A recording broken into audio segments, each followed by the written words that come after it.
রাস্তাটা ভাই কতটা চওড়া হয়েছে জাস্ট তোমরা একবার দেখো। কিছু ব্যাকগ্রাউন্ডে রেখে জাস্ট ফটোগ্রাফি যা হবে না, সেরা লেভেলের ফটোগ্রাফি কিন্তু এখান থেকে করা যাবে। এই ট্রেন এইদিকে আসা যাওয়া করে, আর এত ট্রেন আসা যাওয়া করে, এটাই তো মেন তোমার লাইন পড়ে যাচ্ছে, তো সেই জন্য এই জায়গাটা হয়ে প্রচুর জাম থাকে। Hello good morning Bong family, welcome back to my new video. এখন কোথায় আছি? বাঁকুড়াবাসী। জায়গাটা কি চিনতে পারছো তোমরা? সো এখন আমি আছি নতুন চটি পাঁচবাগা এবং কাঠজুড়িডাঙ্গার যে ফ্লাইওভারটা হয়েছে ভাই নতুন, সেখানে। সো আজকের ব্লগটা কি হতে চলেছে সেটা তো তোমরা টাইটেল এবং থাম্বনেলে দেখে নিয়েছো। সো চলো আজকে এক্সপ্লোর করব আমাদের বাঁকুড়া জেলার আরও এক বিশাল ফ্লাইওভার। তো এই যে আমি এখন ওইখানেই দাঁড়িয়ে আছি। তো চলো ভিডিও শুরু করা যাক।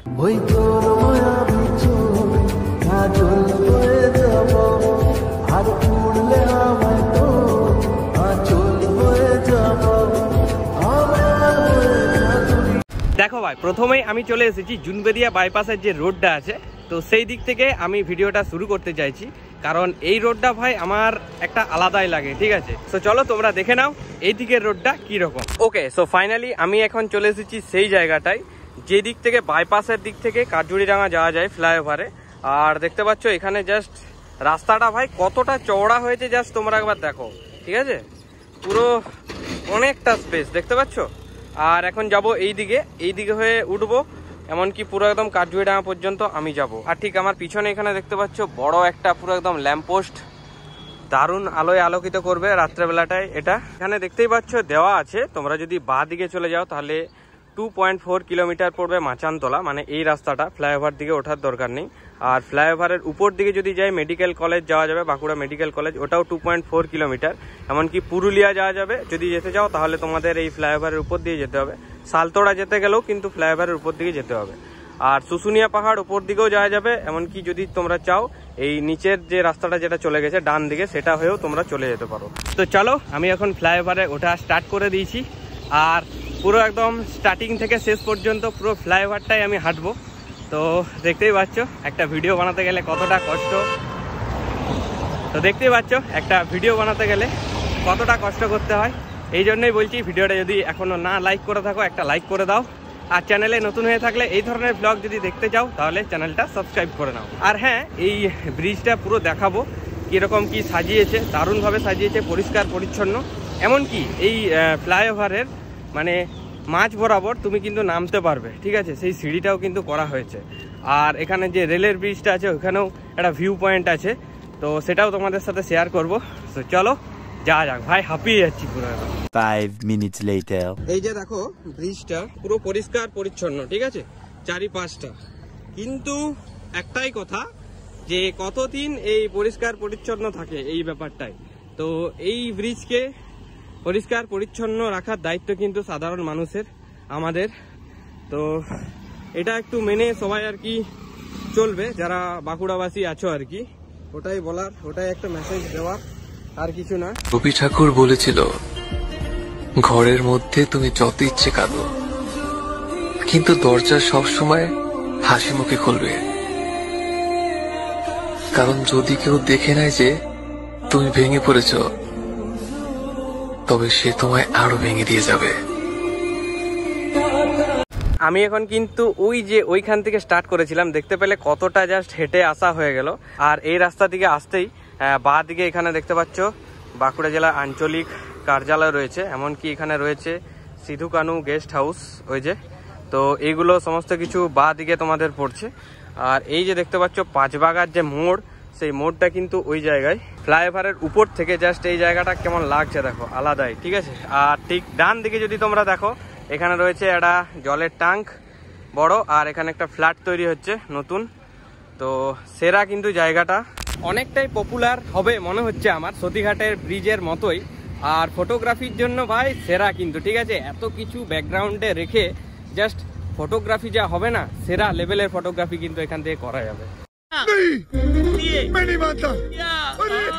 বাই দ্য ওয়ে, তোমাদের একটা কথা জিজ্ঞেস করার ছিল, ভিডিওর কোয়ালিটি কিরকম হচ্ছে তোমরা কিন্তু এই ভিডিওর কমেন্টে একটু জানিও তো। আর ভালো হচ্ছে সেটাও জানিও, যদি খারাপ হয় সেটাও জানিও। খারাপ হলে আমি একটু নিজেকে রেকটিফাই করার চেষ্টা করব, আর ভালো হলে আরেকটু ভালো করার চেষ্টা করব। হ্যাঁ, আমি এখন ওই জায়গাতে দাঁড়িয়েছিলাম, ওই যে দেখতে পাচ্ছ আঞ্চলিক কার্যালয় যেটা আছে, ওইখান থেকে আমি এতটা এলাম। আর তোমাদের যেটা বলছিলাম যে জিনিসটা, এই যে দেখতে পাচ্ছ সিঁড়ির মতো করা আছে, রেলিং করা আছে, এই যে এই দিক থেকেই কিন্তু তোমরা এই ব্রিজ থেকে নিচে নামতে পারবে বা নিচ থেকে তোমরা উপরে উঠতে পারবে। এই যে এইদিকে পুরো রেলিং সিঁড়ি করা আছে, এই যে। আর ওইদিকে আমি এখন যাব হাঁটতে হাঁটতে, ওইদিকে চলে গেলে আমরা পৌঁছে যাবো কাঠজুড়িডাঙ্গা। আর ওই যে দেখতে পাচ্ছ ইয়েলো কালারের যে একটা বিল্ডিং দেখা যাচ্ছে, ওটা হলো হোটেল হিলটন। সো চলো এখন আস্তে আস্তে যাবো ওইদিকে। A few moments later. দেখো ভাই, এই ব্রিজটা কিন্তু অনেক দিন ধরে রেডি হয়ে পড়েছিল। এই ভোটের আগে এটা উদ্বোধন হয়ে যাওয়ার কথা ছিল, বাট এখনো পর্যন্ত ভোট পেরিয়ে, ভোটের রেজাল্টও পেরিয়ে গেল, বাট এটা উদ্বোধন অফিসিয়ালি ভাবে হয়নি। তাই দেখলাম যে অনেকেই মানুষজন যাওয়া আসা শুরু করে দিয়েছে। এখানে একটা বেড়া দেওয়া ছিল, ওই বেড়াটা সরিয়ে মানুষজন কিন্তু যাওয়া আসা শুরু করে দিয়েছে, বুঝতে পারলে। আর এই যে এখন একটু এখানে দাঁড়িয়ে আছে, এখানে বাতাসটা আলাদাই, ঠিক আছে। এখন সকালবেলায় মর্নিং ওয়াকে অনেকেই এসেছে, অনেকে মর্নিং ওয়াক করছে এখানে। আর এখানে বাতাসটা ভাই সত্যি আলাদাই আলাদাই। হাঁটতে হাঁটতে এখন চলে এসেছি যে কারণে আর কি এই ফ্লাইওভারটা তৈরি হয়েছে, মানে মেন কারণ হচ্ছে এই যে দেখতে পাচ্ছ রেল, ঠিক আছে। এই ট্রেন এইদিকে আসা যাওয়া করে, আর এত ট্রেন আসা যাওয়া করে, এটাই তো মেন তোমার লাইন পড়ে যাচ্ছে। তো সেই জন্য এই জায়গাটা হয়ে প্রচুর জাম থাকে, ঠিক আছে। এই যে এই রোডটা যেটা দেখতে পাচ্ছ, তো এখন আছি সেই রেল লাইনের ঠিক ওপরটা। আর ওপরটা দেখতে পাচ্ছ প্রত্যেকটা ফ্লাইওভারেই এরকম করা থাকে, যেখানটাতে রেলের ইয়েটা থাকে, ঠিক আছে, লাইনটা থাকে, সেই জায়গাটা করা থাকে। ওইদিকেও করা আছে, এইদিকেও করা আছে। আর ওইদিকে অনেকটাই কাছে চলে এসেছি কাঠজুড়িডাঙ্গার, দেখতে পাচ্ছ পুরো একদম রেডি ভাই, ঠিক আছে, রেডি। আর এখান থেকে জাস্ট ভিউটা দেখো, সেরা ভিউ। আর ওইদিকে জাস্ট দেখো পুরো বাঁকুড়া শহর, ঠিক আছে, পুরো কেন্দুয়াডিহি এরিয়াটা পুরো একদম দেখা যাচ্ছে এখান থেকে। আর ওই যে তোমাদের ওইদিকে যেটা দেখিয়েছিলাম পাঁচবাগার যে মোড়, সেই মোড়ের কাছে যে একটা সিঁড়ি দিয়ে ওঠানামা করার, আর এখানেও রয়েছে। এই যে দেখতে পাচ্ছ এখানে কিন্তু কাঠজুড়িডাঙ্গার যে দুর্গাপূজাটা হয়, সেই মণ্ডপটা কিন্তু এই ফাঁকা জায়গাটাতেই হয়। আর এখানে রয়েছে এদিকেও একটা এরকম সিঁড়ি ওঠানামার জন্য এমার্জেন্সি। সো এটাও এখানে রয়েছে, ভালো লাগলো। দুদিকেই রয়েছে, কিন্তু রেল লাইনের ওপারও রয়েছে, রেল লাইনের এপারও রয়েছে এই সুবিধাটা। তো এখন এসে পৌঁছে গেছি একদম ব্রিজের শেষ মাথায়, মানে কাঠজুড়িডাঙ্গা দিক থেকে যেটা শুরু হচ্ছে, ঠিক আছে, ফ্লাইওভারটা। তো সেখানে এই যে দেখতে পাচ্ছ পিছনে, তো এখানে আর কি শেষ ব্রিজ। আর এই যে দেখতে পাচ্ছ এই জায়গাটা, এখানে একটা হোটেল রয়েছে যেটা তোমাদের বললাম আগে। আর এখান থেকে স্টার্ট হচ্ছে, আর এখান থেকে ভিউ এরকম। সো চলো আবার আমরা চলে যাবো ওইদিকে। সো তোমরা তো দেখলে এই ফ্লাইওভারটা, তোমাদের পুরোটাই এক্সপ্লোর করলাম। সো আজকের ভিডিওটা কেমন লাগলো কিন্তু কমেন্টে অবশ্যই সকলে জানিও। ভালো লাগলে একটা লাইক করে দিও, আর যদি বাঁকুড়াবাসী হয়ে থাকো তাহলে এই ভিডিওটা শেয়ার করে সবাইকার কাছে পৌঁছে দেওয়ার দায়িত্ব কিন্তু তোমার। তো চলো দেখা হচ্ছে অন্য কোনো একটা ভিডিওতে। আজকের মতো বাই, সবাই সুস্থ থেকো, ভালো থেকো, বাই।